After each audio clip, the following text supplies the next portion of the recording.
Hey Go lovers, in this video we'll be discussing about LionDesk for workflows. Basically what we have to do is install it first. We are on the agency level right now. We have to find for app marketplace from here and search in LionDesk. Here it is.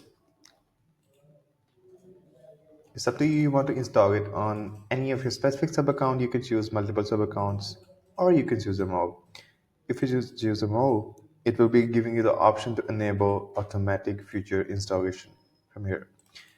Right now, we will be just using our specific sub account that is MobasaTest. Continue with that. Allow install. The next step is heading towards the app configuration. Successfully installed. As you can see from here as well. We are on our sub account level.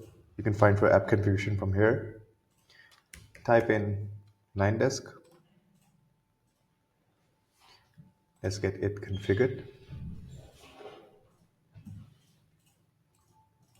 We have to find for the API key. To do that, so we have to sign up for LionDesk. From the developers section, you can type in developers.liondesk.com, and after that you can head towards the developer section and find the API key. From there you have to generate that. Let me show you how to do that. You can see it is named also as LionDesk Developer Center, and I have entered the basic details required here, and from here we will be just copy pasting the access token and pasting it there. Let's paste.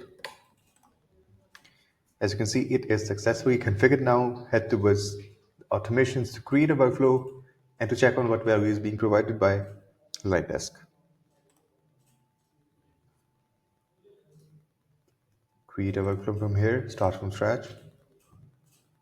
We are here in our workflow builder. Let's just create a new action and find for LionDesk. Here it is. These are the variety of actions that are being provided by LionDesk for workflows. Look at this. These are a lot of them. And yeah, so you can use these actions into your workflows to create your own automations, and the options are endless here. Hope you like it. Thank you so much.